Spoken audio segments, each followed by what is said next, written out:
I just wanted to acknowledge P.S. Gould's presence and Mr. Deepak O'Brien. And I think Hélène Laverdière also is going to be speaking to us tonight very briefly. C'est une journée excellente pour Ingénieurs sans frontières, comme chaque année.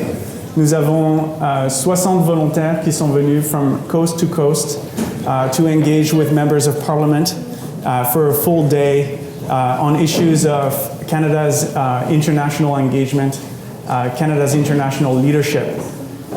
So it's really, it's heartening to see that the warm reception that we received all throughout the day and tonight as well, and the warm engagement of members of parliament with Canada's youth. So for you members of parliament and other leaders working on the Hill, if you look around and see someone who looks 20 years younger than you, it would be an EWB volunteer. Or me. And P.S. Gould.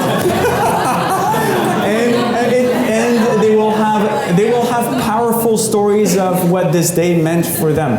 Because more than 2/3 of our volunteers, for each of them, it was the first time that they engaged with members of parliament on issues that they really care about. And it's significant because they will be also taking that experience back into their chapters. Engineers Without Borders has 40 chapters across Canada.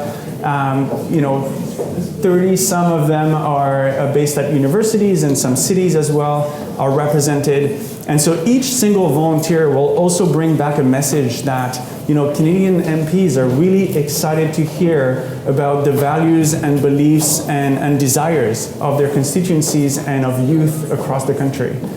Donc c'est quelque chose de très important pour nous. On est vraiment content que vous soyez venus ce soir. Et plutôt que de parler en tant que directeur exécutif, on a invité certains de nos volontaires à partager leurs expériences avec vous. So better not to hear about leadership too much. Let's hear about the real leadership, the one that is at the grassroots that makes things happen. So we have two of our volunteers who will be sharing some of their stories. And so Cédrik et Meaghan. Bonsoir. Je voudrais tout d'abord vous remercier pour l'opportunité, ce soir, l'opportunité pour que je puisse partager un peu l'expérience que j'ai vécue en Afrique subsaharienne. Donc, Ingénieurs sans frontières, comme peut-être certains de vous le savez, on offre l'opportunité d'aller en Afrique subsaharienne avec un programme de leadership, le Junior Fellow Program. Et pendant l'été 2014, j'ai eu la chance de justement rejoindre ce programme-là et aller en Zambie pour travailler avec l'entreprise Business Development Services Africa, où on faisait, pour la petite histoire, on offrait des services pour les entreprises locales, que ce soit à remplir des manques à gagner au niveau des politiques sociales, économiques ou pour développer des pratiques plus durables. Avant que je continue, j'aimerais juste noter que l'organisme encourage énormément les efforts des gens à sortir de leur zone de confort, que ce soit dans des activités, des choix qu'ils font. Alors, c'est essayer de se tester en sortant justement de cette zone de confort-là. Et en arrivant en Zambie, justement, je trouvais ça très intéressant. J'ai su à ce moment-là quoi mon poste, et j'allais travailler au niveau national sur un programme de mécanisation de tracteurs pour les fermiers démunis. Alors, un grand potentiel de changement, puis j'étais vraiment excité. C'est exactement le travail que je voulais effectuer en Afrique, justement. Mais qu'est-ce qui est drôle, c'est que dans le premier mois, à la place de sortir de ma zone de confort, j'ai décidé de rester un peu plus enfermé, à regarder un peu les spreadsheets, des données, aller parler aux têtes dirigeantes de l'entreprise, puis pas vraiment sortir de ma bulle à ce moment-là. J'essayais vraiment d'être l'expert qui va régler le problème de mécanisation dans ce pays-là et de juste faire tout le travail moi-même. Je voulais être un leader, justement, faire tout changer. C'est ça. Après un mois, j'ai un peu réalisé le ridicule de cette notion. Et c'était déjà prévu, mais j'arrêtais pas de le repousser. J'ai commencé à aller dans les communautés pour discuter justement du programme en question, comment ça fonctionnait, c'était quoi les impacts qu'il y avait. Et j'ai eu un certain changement de paradigme.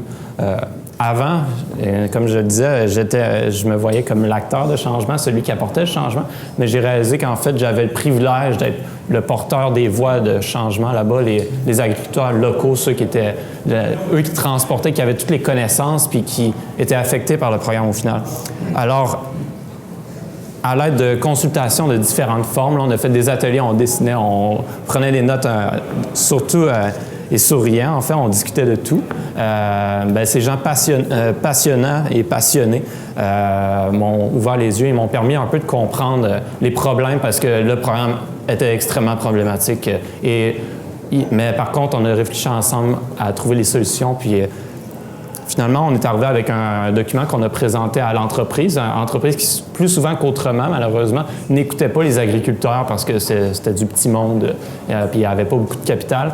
Et ils ont mis en place les applications, puis quelques mois plus tard, on a décidé de doubler le programme, en fait, au niveau national, ce qui est une certaine mesure de succès, selon moi, mais en même temps, j'ai le point de vue biaisé, là, ça se pourrait que ce soit autrement. J'ai pas beaucoup de temps, alors j'aimerais juste conclure en disant que deux choses. La raison pourquoi je suis ici en ce moment aujourd'hui pour faire du plaidoyer, c'est justement cette notion d'être porteur de voix pour des communautés, être capable de partager les visions des gens justement aux leaders qui manipulent le pouvoir, mais aussi sur une note un peu plus honnête. Mon implication dans l'Agence sans frontières est remplie d'erreurs et d'échecs. Parfois, c'est quand je sortais de ma zone de confort, justement, ce qui me rendrait réticent, mais plus souvent qu'autrement, c'était quand je restais dans cette zone-là.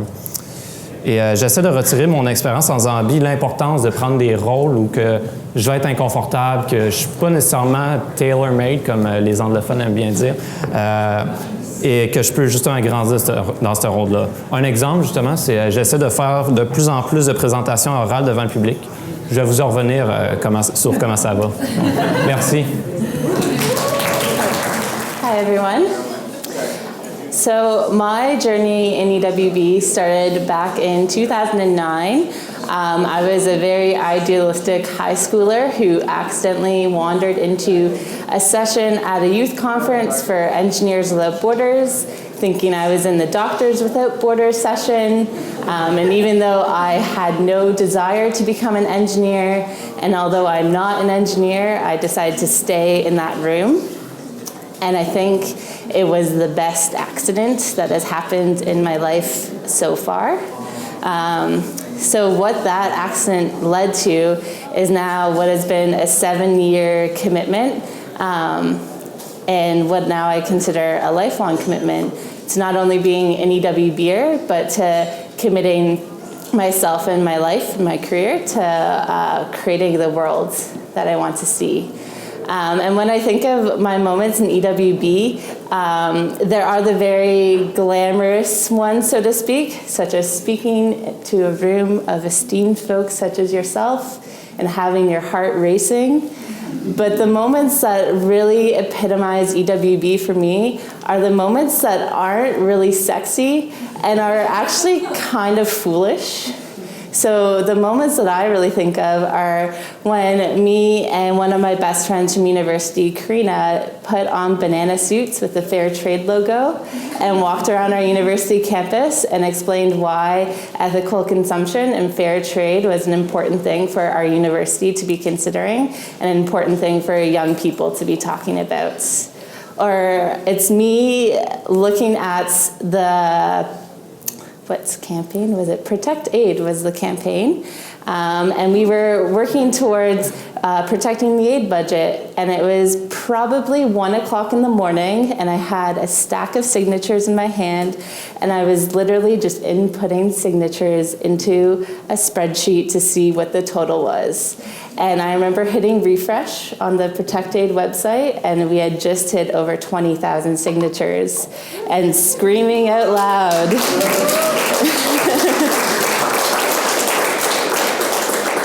And the incredible thing about that moment that made me realize is that it wasn't just me alone in my little apartment in grad school doing this. There were thousands of people across this country doing the exactly same thing. They were inputting names into spreadsheets. They were putting on banana suits.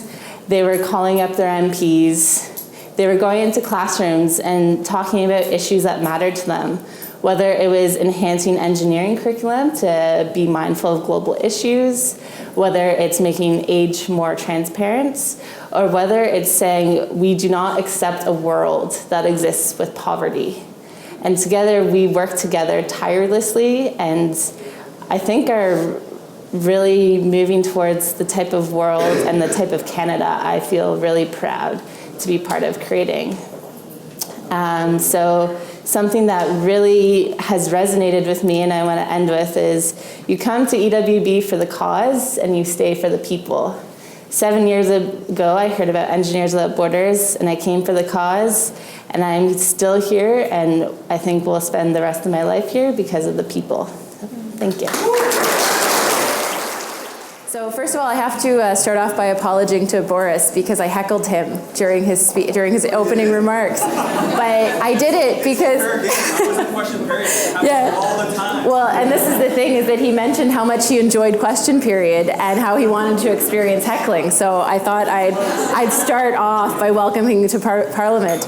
And I also just want to acknowledge the presence of so many of my colleagues from the House in the room today, particularly my colleague Pamela Goldsmith-Jones, who's my partner at Global Affairs. But also it's important to note, because I really think, and I've said this to a few people, but there is an incredible interest in international development in this Parliament from all sides of the House, and I really do believe that this is something that is nonpartisan, and you being here today truly demonstrates that. So, je vous remercie, Boris, de cette présentation, Jason, pour m'inviter. Bonsoir à tous. Nous sommes ravis de vous accueillir sur la colline du Parlement. J'espère que vous appréciez cette réception et que les réunions que vous avez eues avec les parlementaires plus tôt aujourd'hui ont été aussi agréables et productives. And I can tell you that they have been very successful, because as the Parliamentary Secretary for International Development, I have had a number of colleagues approach me today to let me know that they met with you. So congratulations.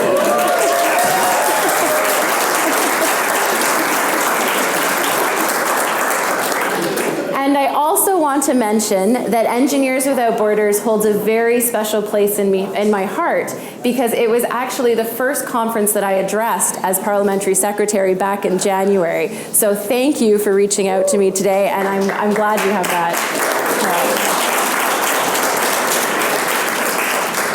And on behalf of the Minister of International Development, I also want to take this opportunity to thank everyone who took part in yesterday's consultation at Global Affairs on the Sustainable Development Goals and the International Assistance Review at the University of Ottawa. The work you do to improve people's lives is as inspiring as it is important.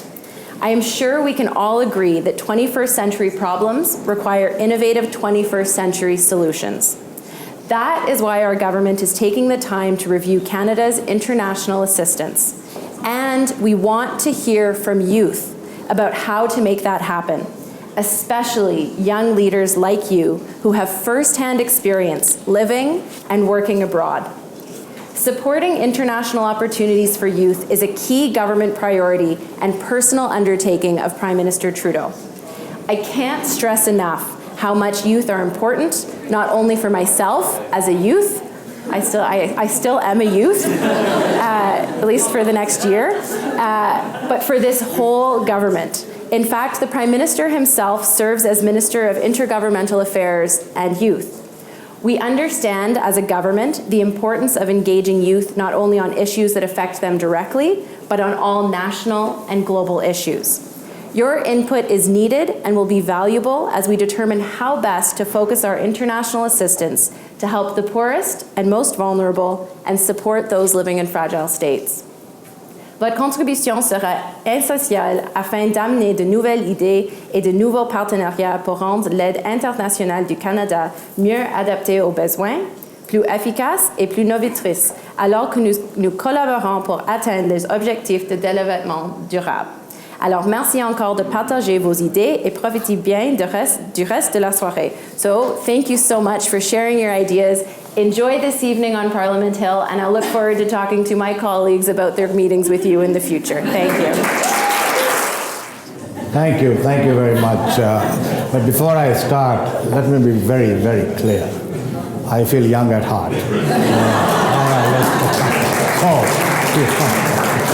So age is not a factor, all right? So, but I'm delighted to be here with my members of parliament colleagues from the Conservative Party as well as from the Liberal Party and the NDP Party that I have had the honor and pleasure of dealing with.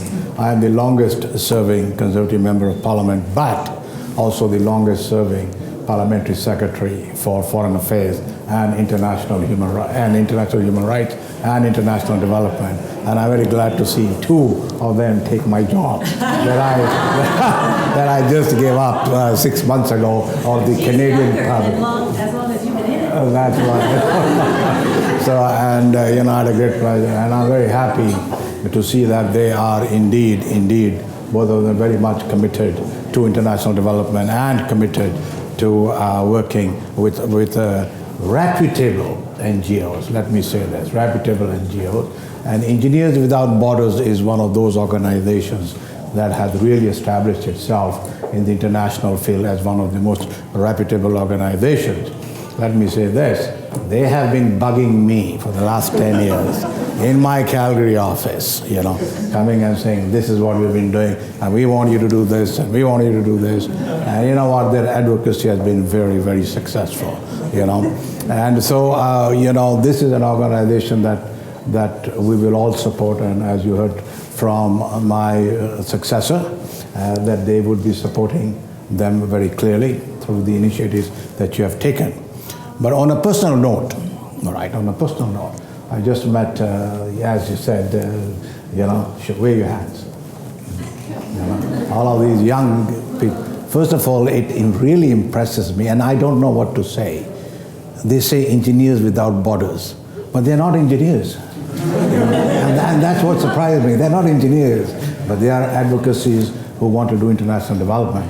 So I don't know whether you want to change your name or not, but because it gives the wrong impression. Every time they walk in and say, "Are you an engineer?" They say, "No, I'm not." Anyways, but they are very much committed to international development, and that is the key thing. So your chapters that you have set up, and I've talked to them, is indeed where you are pulling in the future leaders for international development.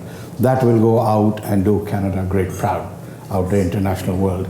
And so for that, I want to thank your organization for pulling these young people in there, to support, to go forward with Canada's international development aid. Aid has been part and parcel of this government, Canada. Canada has a huge reputation. I have traveled to over 170 countries. It's a great reputation we have outside there. Our people, our young Canadians, old Canadians, senior Canadians, what type of Canadians you want to say, are out there, one way or the other, doing little things here that makes a massive difference in these young countries. I come from Tanzania, I come from Africa, I come from a country where I have seen all these things happen. And I was delighted to meet you here today, because I have Young Engineers Without Borders. She's out there with her initiative for financing out there. Where? In Uganda, Kenya, Tanzania, where I came from. And so I was telling her, how does it work? And she was very great in telling me, how does it reach? How your organization then goes down and meets the people who really need the help, young business people, young entrepreneurs. So let me say congratulations. Very happy to hear a report from you and these young people who are coming forward to be our future leaders in international development. Saying that, you can count from my colleagues, right? Yes. And from my colleagues, right? An engineer. And there. So we found an engineer. How's that? All of that, we are behind you as young leaders as you move in the international development arena, and expect our support. And I'm very sure, jointly, I'm supposed to criticize her. I don't know how to criticize her. Don't say that to my boss. But they're all doing a great job. We're all there for you. And thank you very, very much on behalf of our constituents of Canada for a job well done. Thank you. Thank you very much, and thank you all. Really, it's a pleasure. I'm a bit of an intruder, not an intruder. You did invite me, yes, but it's so great to be here, and it's so great to see so many familiar faces and so many people. I hope I can call friends. And it's really a pleasure. Et c'est aussi une chose absolument extraordinaire. Moi, je suis toujours estomaquée, impressionnée de voir tous ces gens, tous ces jeunes, disons-le, qui s'impliquent dans leur monde, mais pas juste dans leur petit monde, qui s'impliquent à l'université, qui font des trucs comme ça, mais qui s'impliquent sur la planète entière, avec tellement de motivation, tellement d'engagement, et puis une ouverture d'esprit. On entendait parler sortir de sa bulle, apprendre, travailler avec les autres. Moi, je trouve ça absolument merveilleux. Alors, you know, when I came in, somebody said, "Oh, thank you, Madame Laverdière, for the work you do." I said, "No, you are doing the work, and I really think it. I really believe it. You're doing the work, and we are mere sometimes loudspeakers for the work you're doing. So, of course, you have all our support, and I know you are true to the ground, you know, groundwork, and I have to say I'm happy to hear about working for the poorest of the poor and for fragile states. I think it's very important. We really have to move ahead in that direction. Redress a bit. Sorry, I didn't want to do politics, but anyway, here it's done. And also increase ODA, which I think is something you're pushing for, and we've been pushing for a while, and we'll all keep pushing for. Be warned. So.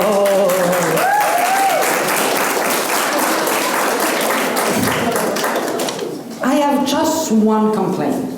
So I think people who know me know that I have some franc-parler. You know, I say what I think. Okay? So I have one complaint, indeed, is before QP, I had a very important document to read, and it was rather urgent. And then I had all those colleagues coming to me and saying, "Oh, Hélène, I met with Engineers Without Borders, and they told me this," and then, so I'm not complaining, really. Congratulations for the great work you're doing. Keep up. Thank you so much for your kind words and for your support to all three. It really means a lot to the entire organization, and not just the people that are in the room, but all the people that will hear about the welcome that you give us on the Hill. C'est vraiment très important pour l'énergie, pour la motivation de l'organisation de savoir que vous êtes là et que vous écoutez et que vous recevez nos messages et que vous les appréciez. So thank you so much for taking the time. Thank you so much for coming tonight. And you said it right. Every Engineers Without Borders members really cares about Canada's leadership internationally. And engineers are known for not just what you do, but how you do it. So when it's about international fellowships, we care about how that is being deployed so that, you know, leaders benefit from it and grow, but the communities also benefit from it. And we're very careful about how we deploy people to very innovative ventures in sub-Saharan Africa. And when it comes to development aid and ODA, we care about the quality of it. We care about how it's deployed, where it's deployed, and we want to make sure that it doesn't interfere with markets where it shouldn't, and that it does build states where it should. And the same thing, like today, all of the volunteers in the room actually talked about the Development Finance Initiative that needs operationalization, and how that is also a vehicle that for private sector actually provides, you know, the fuel that is necessary for private sector to thrive in developing economies. And so thank you so much for engaging with this. You can count on EWBers to be critical and to be analyzing the fine details of every single piece of policy before we come on the Hill and start having conversations with you about them. So thank you so much again. Your curiosity and your welcome is very appreciated.